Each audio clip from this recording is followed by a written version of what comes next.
सभी को नमस्कार। स्वागत है आपका हमारे YouTube चैनल जे क्लासेज मेवाड़ में। आज हम हल कर रहे हैं प्रखर 2 वृत्त कार्य पुस्तिका गणित कक्षा 8 2022। इसमें हल करेंगे हम समग्र मूल्यांकन हेडलाइन असेसमेंट, जो कि पेज नंबर 130 से 132 तक है। आइए शुरू करें। इससे पहले आप हमारे चैनल पर नए हो तो सब्सक्राइब वाला लाल बटन दबाएं और सब्सक्राइब करें, जिससे कि आने वाले हल आपको मिलते रहें। शुरू करते हैं समग्र मूल्यांकन हेडलाइन असेसमेंट। पहला, अंकों 5, 7, 5, 3, 0 एवं 1 का एक बार ही उपयोग करते हुए 5 अंकों की सबसे बड़ी संख्या एवं सबसे छोटी संख्या बनाइए एवं उनका योगफल ज्ञात कीजिए। तो बनने वाली सबसे बड़ी संख्या होगी 75,310 और सबसे छोटी संख्या है इससे बनने वाली 1,357। अब इन दोनों की जोड़ करनी है, दोनों का योग। दोनों की जोड़ होगी 74,667। प्रश्न नंबर 2, निम्नलिखित प्रश्नों के उत्तर दीजिए। पहला प्रश्न है इसमें, संख्या 50 में सैकड़ा एवं हज़ार के स्थान पर आए अंकों को परस्पर बदलने पर बनने वाली संख्या लिखें। 50,050 में सैकड़ा और हज़ार पर दोनों को बदलेंगे तो इसमें कोई चेंज नहीं होगा, क्योंकि दोनों जगह 0 है। 50,050 ही रहेगी। प्रश्न नंबर 2 है, विस्तारित रूप 8,000 + 1,000 + 30 से बनने वाली संख्या को शब्दों में लिखिए। तो इससे बनेगी 81,030। यहाँ लिख देते हैं हम 81,030। अपनी पसंद की कोई 5 अंकों की संख्या लिखिए, जिसमें हज़ार के स्थान पर अंक 3 एवं इकाई के स्थान पर अंक 8 आए। तो हज़ार पे 3 और इकाई पे 8, 93,728, 23,338, 13,348 और 63,218 संख्या हो जाएगी। संख्या 83,554 में अंक 5 का स्थानीय मान होगा, यहाँ दाई पे है, 50 होगा। अगला प्रश्न है प्रश्न नंबर 3,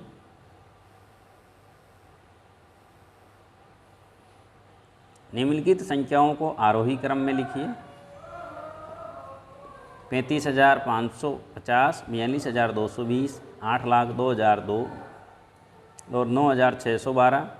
इसको लिखेंगे हम आरोही क्रम में। तो पहले आ जाएगा यहाँ सबसे छोटा 9,612, फिर 35,550, 42,220 और सबसे लास्ट में आ जाएगा यहाँ 8,02,002। प्रश्न नंबर 2, निम्नलिखित पूर्णांकों को अवरोही क्रम में लिखे। सबसे बड़ा पहले आएगा, इनमें बड़ा है सबसे 80, फिर 0, -12 और -113 आ जाएगा।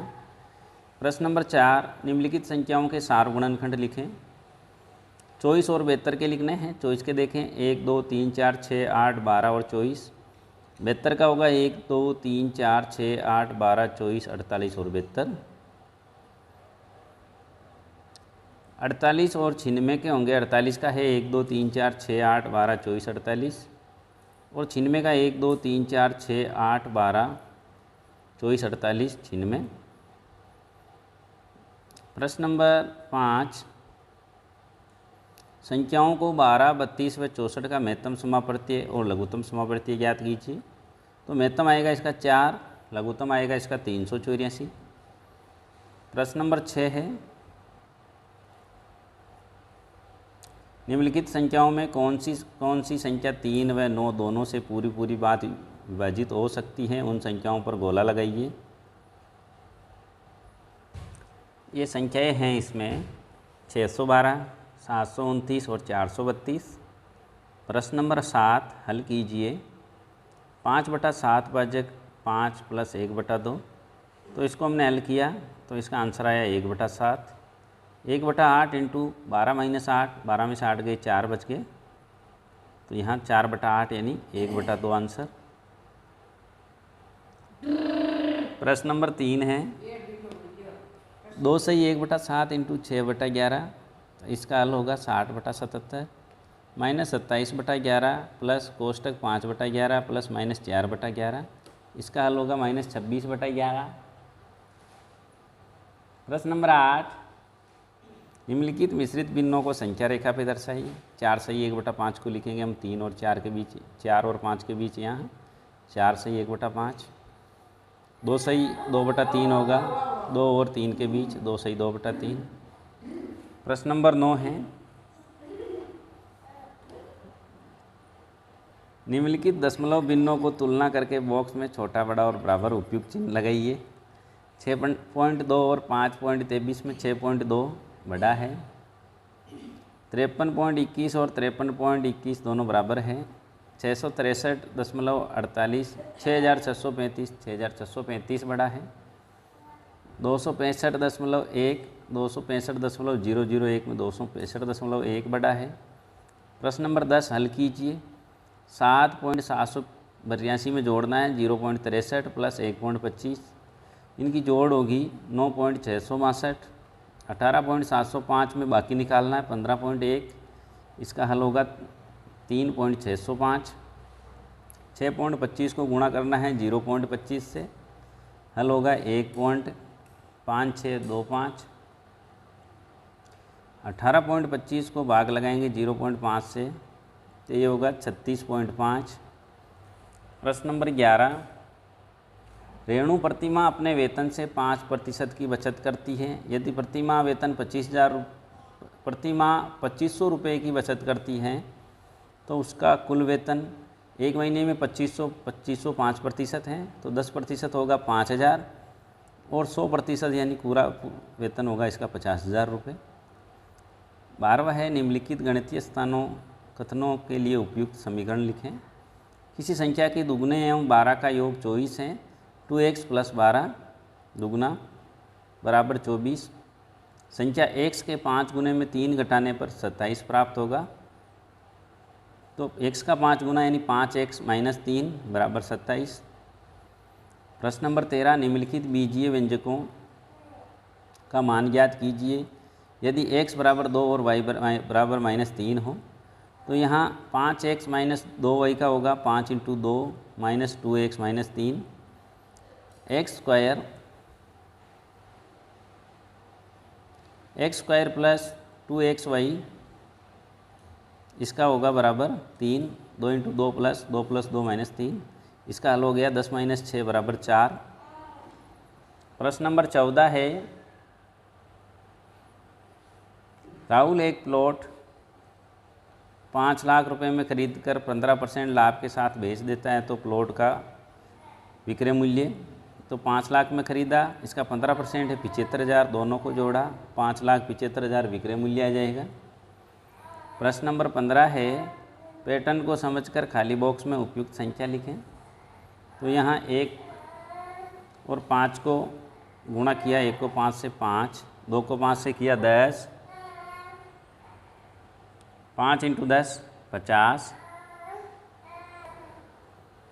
2 को 5 से गुणा किया 10, 5 को 1 से किया 2, 3 को 1 से किया 3, 2 को 3 से गुणा किया 6, 10 को 5 से 50, 50 छक्के 300। यहाँ देखें 18 और 5 23, 25 को 30 से जोड़ा 55, 25 को 20 से जोड़ा 45, 10 को 10 से जोड़ा 20, 23 को 55 से जोड़ा 78, 45 को 20 से जोड़ा 62, 78 और 62 होंगे 140। प्रश्न नंबर 16 है एक आयताकार मैदान की लंबाई 25 मीटर एवं चौड़ाई 12 मीटर है। मैदान का परिमाप एवं क्षेत्रफल ज्ञात कीजिए। परिमाप होगा इसका 25 + 12 × 2 बराबर 74 वर्ग मीटर। क्षेत्रफल होगा 25 × 12 बराबर 300 वर्ग मीटर। यहाँ मीटर में है तो यहाँ वर्ग मीटर में उत्तर आ जाएगा। प्रश्न नंबर 17 है रिक्त स्थान की पूर्ति कीजिए। त्रिभुज के तीनों अंत्य कोणों का योग 180 डिग्री होगा। यदि किसी त्रिभुज की दो भुजाएं की लंबाई समान है तो वह समद्विबाहु त्रिभुज कहलाएगा। यदि किसी त्रिभुज का एक अंत्य कोण 110 डिग्री का है तो वह अधिक कोण त्रिभुज कहलाएगा। समबाहु त्रिभुज के प्रत्येक अंत्य कोण की माप 60 डिग्री होगी। प्रश्न नंबर 18, 17/25 प्लस -4/5 का हल होगा -0.12 -8/33 इंटू 11/16 इंटू -3/5, इसका हल होगा 0.1। प्रश्न नंबर 19, नीचे दिए गए चित्र में L एवं M दो समांतर रेखाएं हैं और N तिर्यक छेदी रेखा है, तो कोण X का मान ज्ञात कीजिए। यहाँ X का देखिए, ये 70 है तो ये भी 70 होगा, X बराबर 70। ये 115 है तो ये होगा यहाँ 65, दोनों मिलके 180 होगा, यहाँ 65 लिखें। 20वां है, किसी कक्षा के 12 विद्यार्थियों का मनपसंद फल निम्नानुसार है। केला, केला, आम, संतरा, अंगूर, संतरा, संतरा, केला, आम, संतरा, संतरा, आम। इन आंकड़ों को नीचे दी गई सारणी में प्रदर्शित कीजिए और ग्राफ पेपर में दंड आलेख बनाइए। अब नीचे कुछ सारणी दी गई है हमें। पसंद का फल है केला। केला विद्यार्थियों को पसंद है 3 विद्यार्थियों को, टेली मार्क होगा 3। आम पसंद है 3 विद्यार्थियों को, टेली मार्क 3। संतरा पसंद है 5 को, देखिए 1 2 3 4 5, तो टेली मार्क होगा 5, 1 2 3 4 और 5। अंगूर केवल एक आदमी को पसंद है, यहाँ होगा 1। अब इसमें दंड में दर्शाएंगे हम, तो केला है 3 को, 3 तक यहाँ ग्राफ बनाएं। आम भी 3 को है, 3 तक ग्राफ बना दें। संतरा है यहाँ 5 को, 5 तक यहाँ ग्राफ बना दें ऐसा। और अंगूर है यहाँ 1 तक यहाँ ग्राफ बना दें। ये था समग्र मूल्यांकन हेडलाइन असेसमेंट, जो कि पेज नंबर 130 से 132 पर था। स्क्रीन पर जो प्लेलिस्ट का चित्र दिख रहा है उसमें हमने सभी कार्यपत्रक, सभी आकलन, बेसलाइन, मिडलाइन, एंडलाइन असेसमेंट, सभी के हल उस प्लेलिस्ट में डाल रखे हैं। और इस प्लेलिस्ट को इसमें से आप सभी के हल एक साथ भी देख सकते हैं। हल अच्छा लगा हो लाइक करें, शेयर करें, चैनल को सब्सक्राइब ज़रूर करें। धन्यवाद।